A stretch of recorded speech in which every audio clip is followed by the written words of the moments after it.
All right, travelers, welcome to Reach the World. For over 20 years, Reach the World has used virtual exchange to inspire youth to become curious, confident global citizens. My name is Tim, and as part of Reach the World's efforts to support educators and families during the COVID-19 pandemic, we're sharing free live stream discussions with some of our active virtual exchange travelers around the world. You can find an updated calendar of live stream events and much more at athome.reachtheworld.org. So on to today's event. I'm so excited to be connecting with Paula Escott. She's a Fulbright scholar who's conducting research on healthcare delivery in Buenos Aires, Argentina. And she's calling from Argentina today, which is very exciting.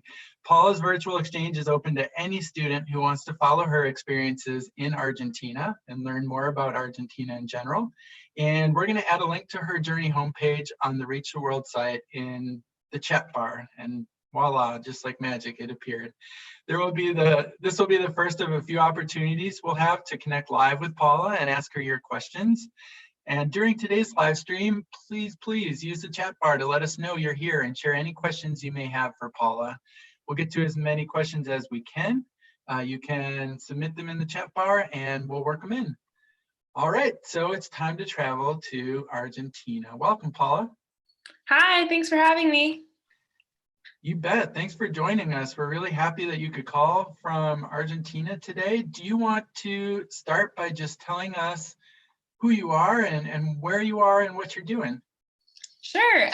So my name's Paula. I grew up in Pennsylvania in a little town called Bethlehem. It's kind of near Philadelphia. And then I went to University of Maryland for my college experience, go Terps, and I studied public health there. So public health is when you work in healthcare, you work in city health departments, you work for the government, but you work for the whole population instead of one-on-one. So looking at healthcare systems. So I came to Argentina to work at a children's hospital here, looking at how they use computers, kind of like we're doing today with a live stream. They connect doctors who live in the city with doctors who are living in small towns far away and help them get healthcare to kids who need it. So I'm looking at how their system works and if there's ways that we can make a system like that in the United States to help kids get better healthcare there too. So that's what I'm working on research-wise, but I also love learning about food in Argentina and going and exploring outdoor places and learning new things about the culture here. So I'm happy to share both with you guys.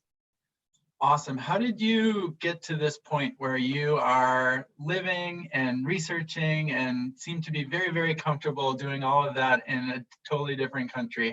When did you first get interested in studying other cultures and living abroad? I think it started when I was younger because my dad traveled a lot for work. And so when he would travel, he would bring us back little souvenirs and pictures and stories from countries that he visited. And so that made me think, oh, if he can do it, I can do it too. I want to travel. And then in college, I got the experience. So I was able to travel to study abroad in Argentina when I was a junior in college. So 2 years ago, basically. And that gave me, I was in a program that was very structured. We had people that gave us housing, that helped us learn how the banks worked and how to use the buses and how to do classes. And it made my Spanish a lot better. And that gave me the confidence I needed to apply for this Fulbright grant and come back to the country. Since I already had a little bit of experience, it made me more confident. Fantastic. How long have you been studying Spanish?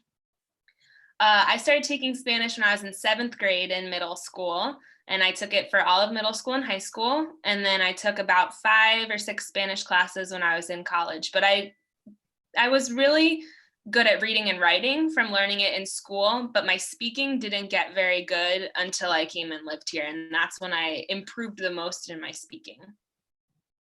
Awesome.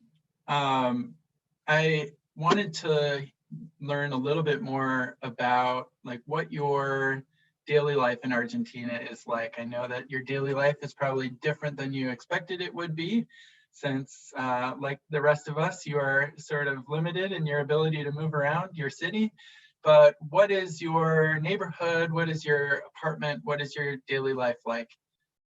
Yeah, so I have been staying inside since about 3 or 4 days after I arrived here. So I didn't get to see too much of the city this time. But I'm living in Palermo, Hollywood, which is a neighborhood in Buenos Aires where most of the TV stations and radio stations have their offices. So we see lots of news vans. There's lots of antennas on top of the buildings that they use to broadcast the signal. So that's kind of cool. I'm hoping one day once this is over, I'll see a famous Argentine movie star or TV star walking to work. That would be cool. It's Palermo's a much there's less tall buildings. It's more like houses that are shared. So it's like called a PH, a piso horizontal, that everything's on one floor. You go through the gate and then there's the first door, the second door, the third door. So my neighbors and I, we can see each other on the roofs, which is pretty fun. So when I'm out on the roof doing some exercise, I can see my neighbor hanging out her laundry and we're a safe distance apart and we can just wave and say, hi, how's it going? What'd you do today? Did you see that show last night? So it's a nice way to stay connected. Yeah, and there's good bike lanes in my neighborhood. So even with people staying inside, you can still see people biking to deliver food to people's houses, biking to go to the grocery store. So it's a really nice neighborhood. Do you have the ability right now to just give us like a peek out your window? Are you next to a window or no? Yeah, I have so you can see my terrace. So I have Yeah. tree line stuff out there, and then the neighbor's roof is right there. So you can see how we can pretty easily Yeah. communicate with each other. It looks like it's a beautiful day there right now. Yeah, What's the weather like outside? it is sunny and the sun is a little deceiving. It's been getting colder here, which makes me sad. It's a little less fun to sit up on the roof and do things. We're actually in the middle of fall right now. So mid-March started fall here. We're in opposite seasons from the United States. Okay, so you're sort of moving into the fall and winter seasons in the Southern Hemisphere. What do fall and winter look like in Argentina? So it really depends where you are. In the city, people just get a little grumpier. It gets a little colder. Everyone wishes they could go hang out at the parks more. But a lot of Argentina, so Argentina is a very big country, and a lot of Argentina has the Andes Mountains in it. And so it's very, very cold and very snowy there. So their winters are different from ours in the city. Yeah, so it depends where you are. But in Patagonia, like in the summer when you go there, there's snow. So in the winter, they close some of the towns down Mhm. because there's just no tourism, no traveling. It's too snowy there. So it depends where you are. Speaking really specifically about Buenos Aires, which is a very large city, what is winter like there? Is it just rainier or much colder? What are we talking about? I think so I haven't been here in the winter before. Last time I was here, I left in June. But it was just like gray days, kind of overcast, not really rainy or wet, but just breezy. And because of the skyscrapers, when you're downtown, you really get some wind tunnels on the streets where you want that jacket to keep the wind from really chilling you there. But it's not, they don't really have snow here. If you ask people, unless they travel to other places in the country, you don't get snow in this capital city, really. Okay. And I'm glad you brought up Buenos Aires, capital of Argentina. What is it? You've referenced skyscrapers and a very like urban city life. What else? What else is it like, or how can you compare it to life in Pennsylvania or life in Maryland? How is it? How is it different? Yeah, I think that so growing up in Pennsylvania, it's different for me because we didn't have a lot of public transportation there. So if I needed to go someplace, my mom usually drove me, or if it was close enough, I could walk, but not many things were. So I was used to driving in the car everywhere. Here, driving in a car is actually difficult because there's not a lot of places to park. You have to like be local and know where the parking garages are. You can't just like Google everything all the time. And so here I take the bus, I take the subway. And so it was really having to learn how to use a bus system because I had never had to know which numbers go this way and cross the street if you need to go the other direction. So I've taken some long bus rides when I've accidentally gone the wrong way around a loop. But yeah, that was a learning experience. And I think it's also just like every neighborhood's a little different. So when you're like right downtown, there's a lot of government buildings. And that to me was kind of familiar because I went to school near Washington, D.C. So that's like being around how the government's functioning, all that sort of thing. But if you go just a couple blocks away, you're right in the theater district. And that might be like being on Broadway in New York, seeing all the lights and the marquees and the posters for what shows are coming. So you can get a lot of different experiences and compare it to a lot of different cities. All right, very interesting. Sounds like a really great place to be.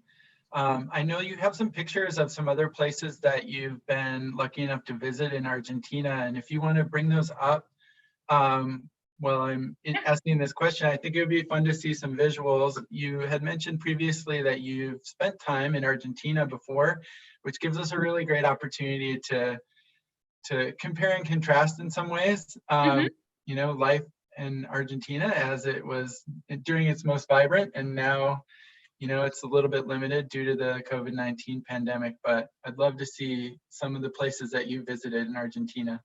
Yeah, absolutely. Okay.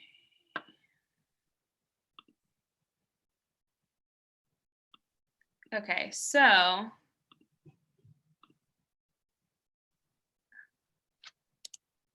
great slide. So this is, I'll show it for you. This is from the last time that I was in Argentina. I went up to Jujuy during Semana Santa, which is the Holy Week here. So around Easter, Good Friday, everything in the city really closes. So we went up to, I went up to Jujuy to hike. So this is from the trailhead of the Devil's Throat is what it's called. It's this big canyon with a waterfall. And then you can see here around Tilcara, a city where I was, they had 12 different stations, and all of these are done with like seeds and flowers and leaves. They make these intricate paintings talking about different parts of the religious story that they're celebrating that week. And they were marching around the city with drums and musical instruments. So that was very interesting. And then I also, up in Jujuy, went to Purmamarca, which is where they have the Cerro de los Siete Colores. So that means the mountains are 7 colored. And you can kind of see in the background here how there's green, orange, purple in the mountains. And then I also went up to Mendoza. And so this is Cerro Aconcagua. It's the tallest mountain in South America. And it's this peak right here in the back. And you can see that it doesn't look that tall. It looks like the other mountain here is taller. And that's because even though we hiked like 1.5 miles to get here, we're still far from where the base of the mountain is. So this is like very experienced hikers go here. It's a long trip, but that's in Mendoza. And then we also went in Mendoza to the vineyards. So one of Argentina's famous products is wine. They export a lot of wine to other countries, and Mendoza is where it's grown. So we actually took a biking trip to go see where the grapes are grown and see how they turn it into wine. So that was a fun trip there. And then one more that I'd like to show you is from Patagonia. So Patagonia is in the south of the country, and it's shared with Chile. It's a mountainous region with glaciers and stuff. And so we actually got to go hiking on a glacier and see how the nature is there. But what really struck me was how blue the water is here. When we saw this water, I thought it was fake. I didn't think that blue water like that existed outside of like maybe the Caribbean, where you always see it with those beaches. And so seeing it so far south and just seeing how pure that water was coming from the glacier was a very cool experience. Wow, I feel like we've just gone on like a tour of 5 different countries, not one country. You were saying earlier, it's such a big country with so much ecological diversity. You were in an urban center to agricultural area to like beautiful mountain regions, all within one country. Yeah, it's crazy. I think it's kind of like the US if you think about it. You could have cities like New York, you can have the growing in the Midwest, you can have mountains in Colorado. So it's kind of comparable in that way. Yeah, absolutely. I'm wondering, you mentioned at the beginning of this conversation that you are interested in exploring culture through food, and it sounds like there's some good things to eat in Argentina. What have you discovered as some of your favorites? So there's so many good things to eat here, and one of my favorites is empanadas. So if you've been to other Spanish-speaking countries or you know their culture, you might know them as pastelillos. They're a little dough circle that it gets filled with something and folded over and crimped. And in Argentina, what's different? Most places fry them. Argentina bakes them. And so it's a little bit of a different texture, but they're my favorite little pocket food. I like to have a couple. You can just grab them when you're getting off the subway, eat them on your way home, or have them as your afternoon snack.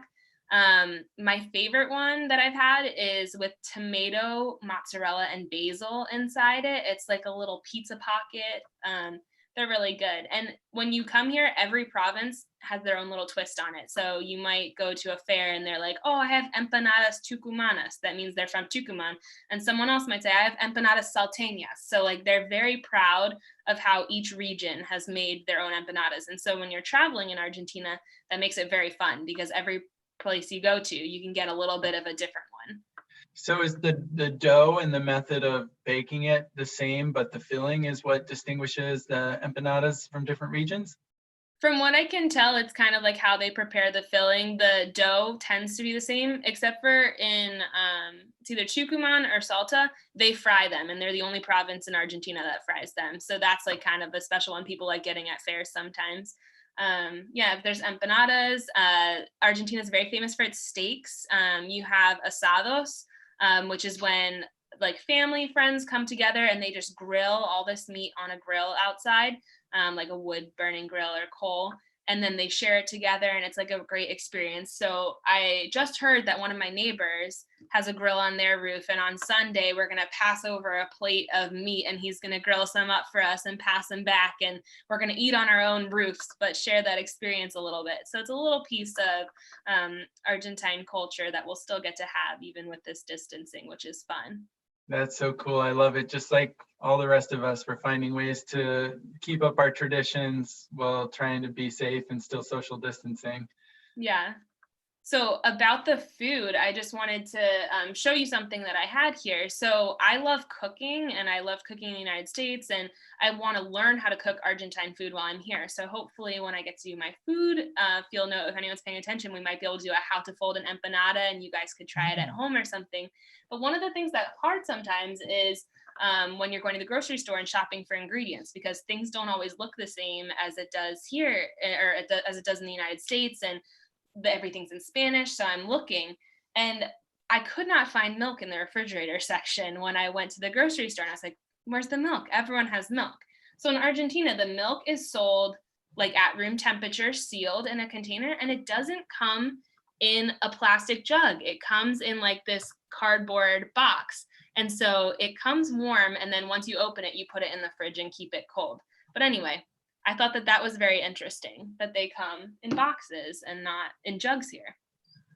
Very, very cool. Do you have, I know you have a couple other things you want to show us too. This is probably a good time to do that. Sure. Yeah. So this is dulce de leche. So it is like a caramel sauce. If you look at it, my favorite way to eat it is with these chocolate cookies that they have here. Dip the chocolate cookies in the caramel. It's a really good, easy dessert. They have it in the United States that you can get it in like a can, but here everyone eats so much more of it, so it comes in big quantities. I also have my bus card so that you can see how that works. So it's called a Sube card. And you can use it for the buses, for the subway, and for the trains that go to the suburbs. The same card for everything. You just tap it when you get in, and you can add money at the stations or at these kioscos where they just sell candy and things. And then this is what 100 peso note looks like in Argentina. So on the back, you have Eva Perón, who is the wife of one of Argentina's famous presidents. You also might know her because Andrew Lloyd Webber wrote a musical about her life called Evita, but she's one of Argentina's famous people, and she's on the money here.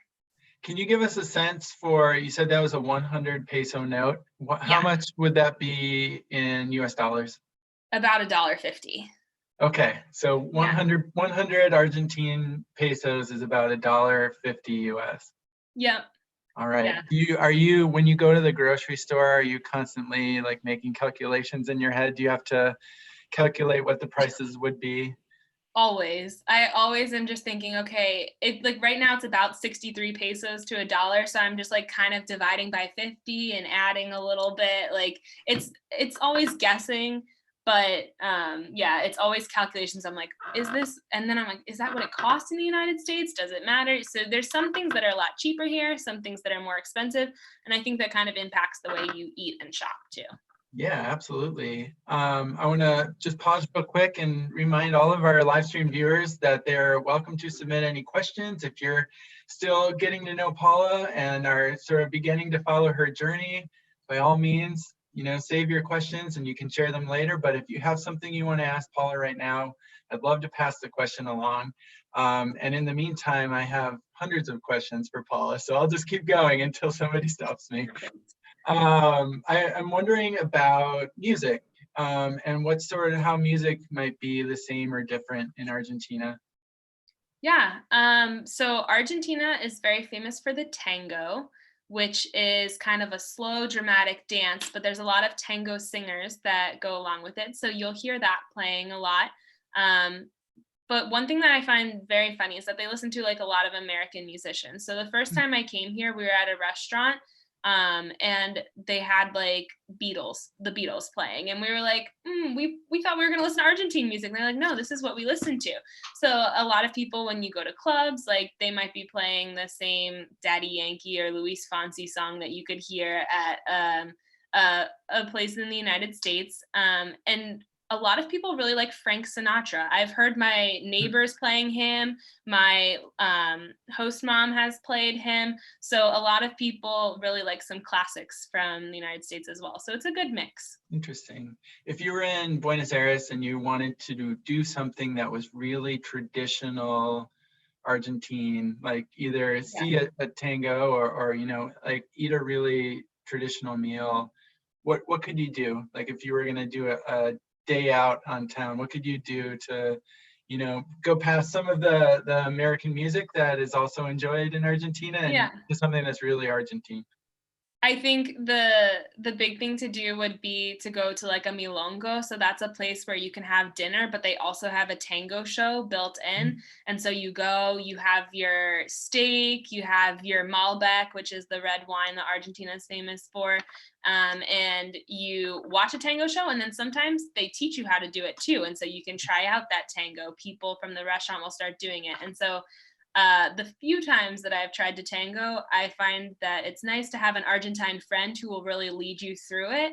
And so make friends with people near you, that sort of thing. I think that a lot of times, like Argentines, we drink this thing called mate. So it's like tea leaves sort of that you put in a cup, and you have a straw that has a filter at the bottom, and they pour hot water on it and they drink it and they share it with each other. So everyone is sharing it. So a lot of times on the weekend, if you just go to the park, you'll also see people laying on a blanket, sharing mate, having conversations, really getting to know their friends, spending time with their family. So even though there are some like stereotypical Argentine things to do, a lot of the time people are just focusing on how to spend that time together, whether it's with the asado or sharing mate. And it's not always about like going and doing something, but the time you're spending with people. Yeah, that's great. I have a feeling over the course of this virtual exchange, we're going to be learning a lot more about Argentine food, and it seems to be a passion of yours. Yeah, I do love food a lot. Are you able to still order in food? Yeah, so they have kind of like Uber Eats or something. They have Rappi and Pedidos Ya. So restaurants are still sending out food, and you can order it on delivery. Sometimes it just takes a little longer because things are operating a little slowly here just with that. But I've ordered ice cream. I've ordered milanesas, which are like meat that's breaded and fried. Comes with French fries, kind of like a chicken patty but thinner. So yeah, we have ordered a few things, but I also like cooking, so we've tried cooking a few things. So the food here is good, and yeah, there's lots of options. I know you've had a chance to see a lot of Argentina. I wonder when this is over and people are sort of free to move about again. Do you Yeah. have anything that's on your list of things you want to do and experience in Argentina? Yeah, so hopefully when this is over, it's going to be wintertime. Patagonia is very big. So last time I went, I was pretty far south in Calafate and El Chalten. There's a town called Bariloche, which is basically a ski town in Patagonia. So it's where the good snow is and the mountains, and they're really famous for their chocolate. So they have had some German immigrants there through the past, and so they have really good German chocolate there. And last time someone I knew visited it and brought some back, and I was like, okay, I need to go to this town and try everything that's there. So that's on my list for sure. Wow, good skiing and chocolate sounds like a magical combination. Yeah. You during your time in Argentina, and you talked about this a little bit, you're doing research and you have a specific project that you're working on. Can you give us a little bit more details about your work that you're doing? Sure. So my research is really in telemedicine, which is using digital platforms and video conferencing and lots of other software things to connect doctors and patients in different areas. So, like we've been talking about how Argentina is so big, not everyone's living in a big city or living close to specialty pediatric care. So, like doctors that are really good when you have a specific case that you wouldn't go to your everyday doctor for. You would need to go to someone who's had more education and training. So the city is working to connect them. So Argentina has public health care, which means that anyone can get health care free of charge. It's part of their government. And so this program was kind of put in place originally to help doctors. And then the government was like, this is really good. It's keeping people from having to travel to Buenos Aires to get treatment as much, which saves the government money in the end because they're paying for this healthcare. So I'm going to kind of look at how effective the program has been and what are places that it's done really well and what are places that maybe haven't done as well, and looking at ways that it could keep improving in the future because it really is a good program.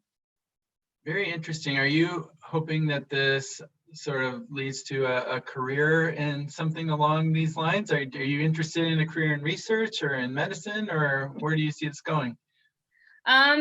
I would say that I see myself working in healthcare, so I don't know if it will necessarily be working on telemedicine systems, but I think the way that healthcare is going, it's definitely going to be helpful to know about this. There's a lot of ways this could be implemented in the United States to be helpful, but there's also a lot of global applications, and I would say that having this experience in Argentina, I'm looking at what are ways that other countries could do this as well. And, you know, a lot of Latin America speaks Spanish. So having Spanish in this experience might be something that I can move forward into.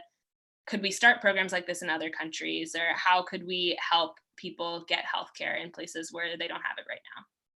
Very, very interesting. It's something we're seeing in the United States right now too, where doctors are doing visits over Zoom calls like you and I are using to talk to each other today for some of the things you don't need to see a doctor in person for. Interesting for you to be able to compare that in a different country with sort of what's happening around the world. Yeah, for sure. Well, we had our friends who are joining us on the call today, I think, are learning a lot about you and are learning a lot about Argentina and where this journey is going. And I'm sure I speak for them all when I say that I'm excited to see what happens next, that we're going to be connecting with you again in a couple weeks to check in and see how things are going in Argentina. And in the meantime, you've got a full schedule of articles that you're sharing on your virtual exchange homepage, which I believe my colleague Chris added towards the top of our live stream chat. You can also find that link on Paula's live stream event page at athome.reachtheworld.org. In the weeks between now and the next time we talk to you, Paula, we'll read up on what you're doing, and then we'll come back with lots of questions for you. I really, really appreciate you taking the time to connect with us today. I learned a lot about Argentina, and I look forward to doing it again soon. Thank you. It was fun to share. I can't wait to talk to you guys soon. Great. We'll see you later. Bye.